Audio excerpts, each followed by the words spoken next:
The morning of June 27th was clear and sunny with the fresh warmth of a full summer day. The flowers were blossoming profusely and the grass was richly green. The people of the village began to gather in the square, between the post office and the bank, around 10 o'clock. In some towns, there were so many people that the lottery took 2 days and had to be started on June 20th. But in this village, where there were only about 300 people, the whole lottery took less than 2 hours, so it could begin at 10 o'clock in the morning and still be through in time to allow the villagers to get home for noon dinner. The children assembled first, of course. School was recently over for the summer, and the feeling of liberty sat uneasily on most of them. They tended to gather together quietly for a while before they broke into boisterous play, and their talk was still of the classroom and teachers, of books and reprimands. Bobby Martin had already stuffed his pockets full of stones, and the other boys soon followed his example, selecting the smoothest and roundest stones. Bobby and Harry Jones, and Dickie Delacroix, the villagers pronounced this name Delacroix, eventually made a great pile of stones in one corner of the square and guarded it against the raids of the other boys. The girls stood aside, talking among themselves, looking over their shoulders at the boys, and the very small children rolled in the dust or clung to the hands of their older brothers and sisters. Soon the men began to gather, surveying their own children, speaking of planting and rain, tractors and taxes. They stood together, away from the pile of stones in the corner, and their jokes were quiet, and they smiled rather than laughed. The women, wearing faded house dresses and sweaters, came shortly after their menfolk.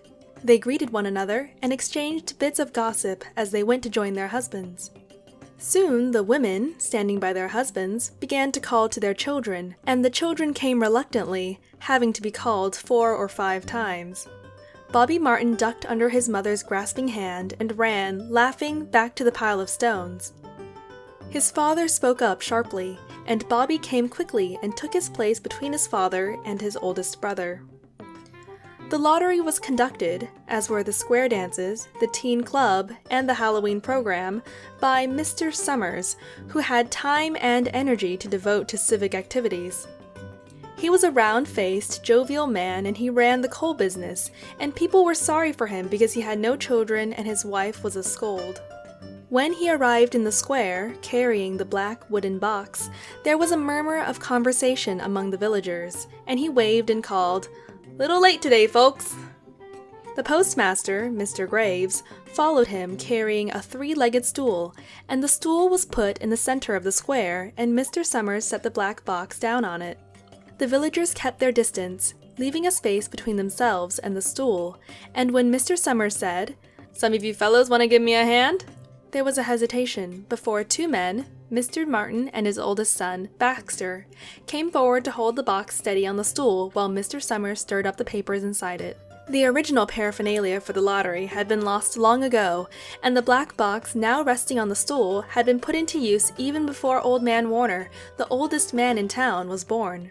Mr. Summers spoke frequently to the villagers about making a new box, but no one liked to upset even as much tradition as was represented by the black box. There was a story that the present box had been made with some pieces of the box that had preceded it, the one that had been constructed when the first people settled down to make a village here.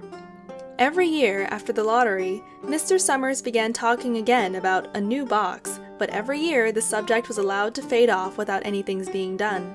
The black box grew shabbier and shabbier each year. By now, it was no longer completely black, but splintered badly along one side to show the original wood color, and in some places, faded or stained. Mr. Martin and his oldest son, Baxter, held the black box securely on the stool until Mr. Summers had stirred the papers thoroughly with his hand.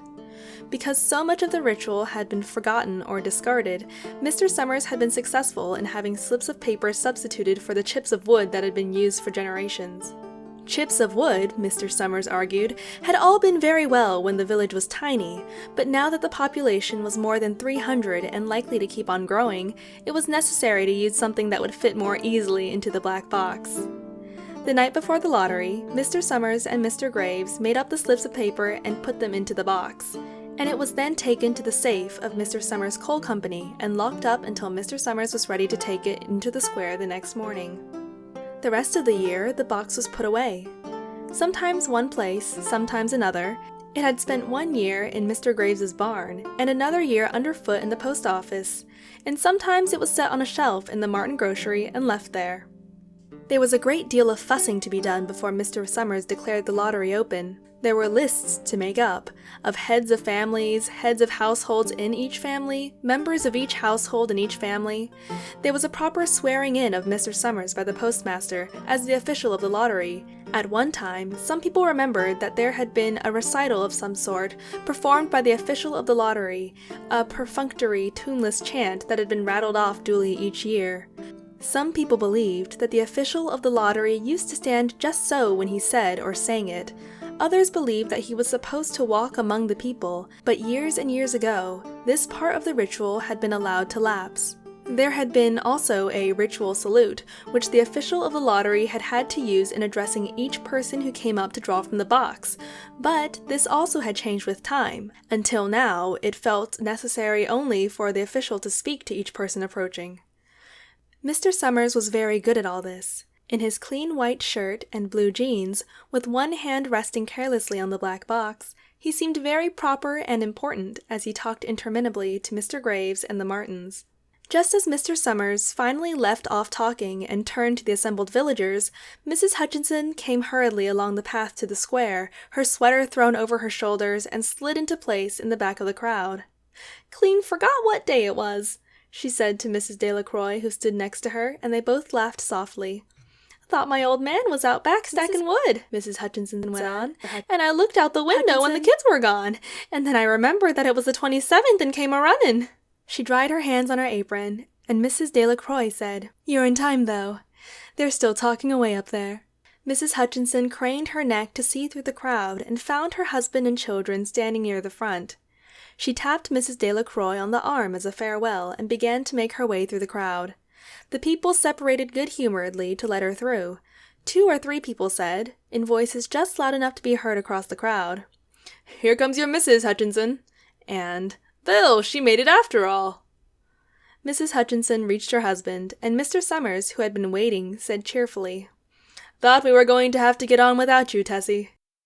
"Wouldn't have me leavin' me dishes in the sink now, would you, Doe?" And a soft laughter ran through the crowd as people stirred back into position after Mrs. Hutchinson's arrival. "Well now," Mr. Summers said, soberly, "guess we better get started. Get this over with, so's we can all get back to work. Anybody ain't here?" "Dunbar," several people said. "Dunbar, Dunbar." Mr. Summers consulted his list. "Clyde Dunbar," he said. "That's right. He broke his leg, hasn't he? Who's drawing for him?" "Me, I guess," a woman said, and Mr. Summers turned to look at her. "Wife draws for her husband." Mr. Summers said, "Don't you have a grown boy to do it for you, Janie?" Although Mr. Summers and everyone else in the village knew the answer perfectly well, it was the business of the official of the lottery to ask such questions formally. Mr. Summers waited with an expression of polite interest while Mrs. Dunbar answered. "Horace is not but 16 yet," Mrs. Dunbar said regretfully. "Guess I gotta fill in for the old man this year." "Right," Mr. Summers said. He made a note in the list he was holding. Then he asked, "Watson boy drawing this year?" A tall boy in the crowd raised his hand. "Here," he said. "I'm drawing for my mother and me." He blinked his eyes nervously and ducked his head as several voices in the crowd said things like, "Good fellow, Lack," and "Glad to see your mother's got a man to do it." "Well," Mr. Summers said, "guess that's everyone. Old man Warner make it?" "Here," a voice said, and Mr. Summers nodded. A sudden hush fell on the crowd as Mr. Summers cleared his throat and looked at the list. "All ready?" he asked. "Now I'll read the names. Heads of families first, and the men come up and take a paper out of the box. Keep everything folded in your hand without looking at it until everyone has had a turn. Everything clear?" The people had done it so many times that they only half listened to the directions. Most of them were quiet, wetting their lips, not looking around. Then Mr. Summers raised one hand high and said, "Adams." The man disengaged himself from the crowd and came forward. "Hi, Steve," Mr. Summers said. And Mr. Adams said, "Hi, Joe." They grinned at one another humorlessly and nervously. Then Mr. Adams reached into the black box and took out a folded paper. He held it firmly by one corner as he turned and went hastily back to his place in the crowd, where he stood a little apart from his family, not looking down at his hand. "Allen," Mr. Summers said. "Anderson? Bentham?" "Seems like there's no time at all between lotteries anymore," Mrs. Delacroix said to Mrs. Graves in the back row. "Seems like we got through the last one only last week." "Time sure goes fast," Mrs. Graves said. "Clark? Delacroix?" "There goes my old man," Mrs. Delacroix said. She held her breath while her husband went forward. "Dunbar," Mr. Summers said, and Mrs. Dunbar went steadily to the box while one of the women said, "Go on, Janey," and another said, "There she goes." "We're next," Mrs. Graves said. She watched while Mr. Graves came from the side of the box, greeted by Mr. Summers gravely, and selected a slip of paper from the box. By now, all through the crowd there were men holding the small folded papers in their large hand, turning them over and over nervously. Mrs. Dunbar and her two sons stood together, Mrs. Dunbar holding the slip of paper. "Harbert! Hutchinson!" "Get up there, Bill," Mrs. Hutchinson said, and the people near her laughed. "Jones! They do say," Mr. Adams said to Old Man Warner, who stood next to him, "that over in the North Village they're talking of giving up the lottery." Old Man Warner snorted. "Pack of crazy fools," he said. "Listening to the young folks. Nothing's good enough for them. Next thing you know, they'll be wanting to go back to living in caves. Nobody work any more. Live that way for a while. Used to be a saying about lottery in June, corn be heavy soon. First thing you know, we'd all be eating stewed chickweed and acorns. There's always been a lottery," he added petulantly. "Bad enough to see young Joe Summers up there joking with everybody." "Some places have already quit lotteries," Mrs. Adams said. "Nothing but trouble in that," Old Man Warner said stoutly. "Pack of young fools. Martin?" And Bobby Martin watched his father go forward. "Overdyke. Percy." "I wish they'd hurry," Mrs. Dunbar said to her older son. "I wish they'd hurry." "They're almost through," her son said. "You get ready to run tell Dad," Mrs. Dunbar said. Mr. Summers called his own name and then stepped forward precisely and selected a slip from the box. Then he called, "Warner!" 77th year I've been in the lottery," Old Man Warner said as he went through the crowd. 77th time. "Watson." The tall boy came awkwardly through the crowd. Someone said, "Don't be nervous, Jack." And Mr. Summers said, "Take your time, son." "Zanini." After that there was a long pause, a breathless pause, until Mr. Summers, holding his slip of paper in the air, said, "All right, fellows." For a minute no one moved. Then all of the slips of paper were opened. Suddenly all the women began to speak at once, saying, "Who is it? Who's got it? Is it the Dunbars? Is it the Watsons?" Then the voices began to say, "It's Hutchinson. It's Bill. Bill Hutchinson's got it." "Go tell your father," Mrs. Dunbar said to her oldest son. People began to look around to see the Hutchinsons. Bill Hutchinson was standing quiet, staring down at the paper in his hand. Suddenly, Tessie Hutchinson shouted to Mr. Summers, "You didn't give him time enough to take any paper he wanted. I saw you. It wasn't fair." "Be a good sport, Tessie," Mrs. Delacroix called, and Mrs. Graves said, "All of us took the same chance." "Shut up, Tessie," Bill Hutchinson said. "Well, everyone," Mr. Summers said, "that was done pretty fast. And now we've got to be hurrying a little more to get done in time." He consulted his next list. "Bill," he said, "you draw for the Hutchinson family. You got any other households in the Hutchinsons?" "There's Dawn and Eva," Mrs. Hutchinson yelled. "Make them take their chance." "Daughters draw with their husband's family, Tessie," Mr. Summers said gently. "You know that as well as anyone else." "It wasn't fair," Tessie said. "I guess not, Joe," Bill Hutchinson said regretfully. "My daughter draws with her husband's family. That's only fair, and I've got no other family except the kids." "Then, as far as drawing for families is concerned, it's you," Mr. Summers said in explanation. "And as far as drawing for households is concerned, that's you too, right?" "Right," Bill Hutchinson said. "How many kids, Bill?" Mr. Summers asked formally. 3, Bill Hutchinson said. There's Bill Jr., and Nancy, and little Dave, and Tessie and me. All right then, Mr. Summers said. Harry, you got their tickets back? Mr. Graves nodded and held up the slips of paper. Put them in the box then, Mr. Summers directed.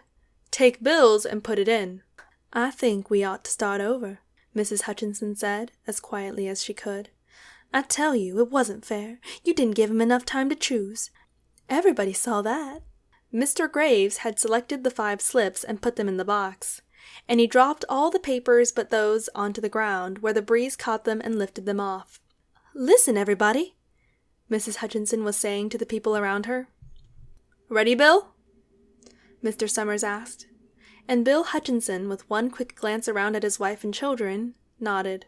Remember, Mr. Summers said, take the slips and keep them folded until each person has taken one. Harry, you help little Dave. Mr. Graves took the hand of the little boy, who came willingly to help him up to the box. Take a paper out of the box, Davy, Mr. Summers said. Davy put his hand into the box and laughed. Take just one paper, Mr. Summers said. Harry, you hold it for him.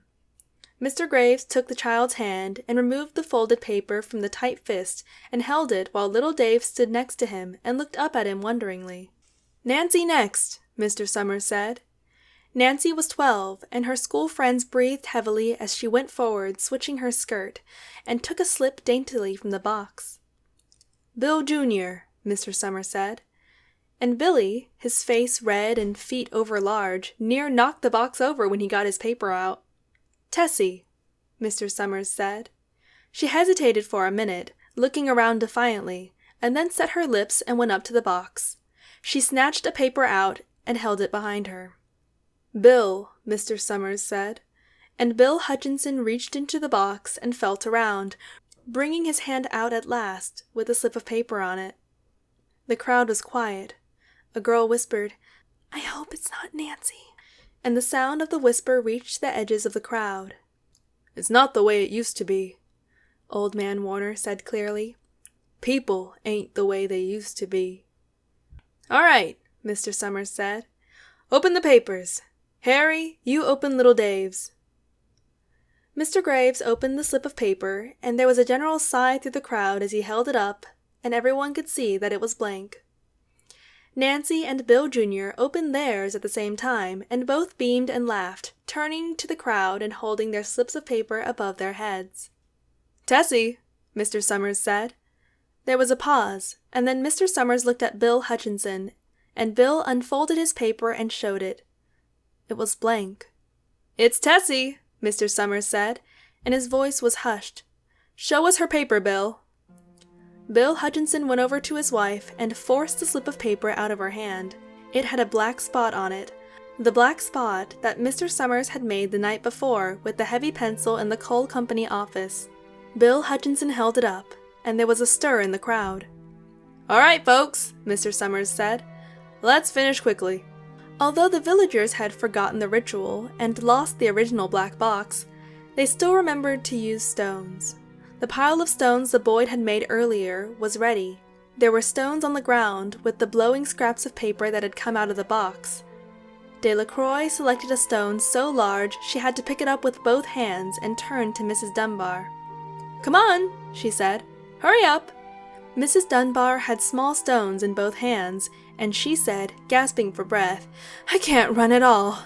You'll have to go ahead and I'll catch up with you. The children had stones already, and someone gave little Davy Hutchinson a few pebbles.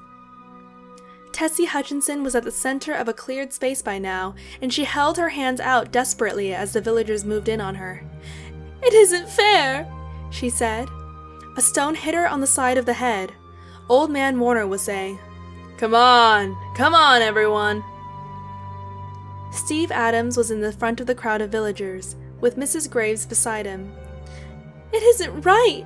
It isn't fair! Mrs. Hutchinson screamed, and then they were upon her.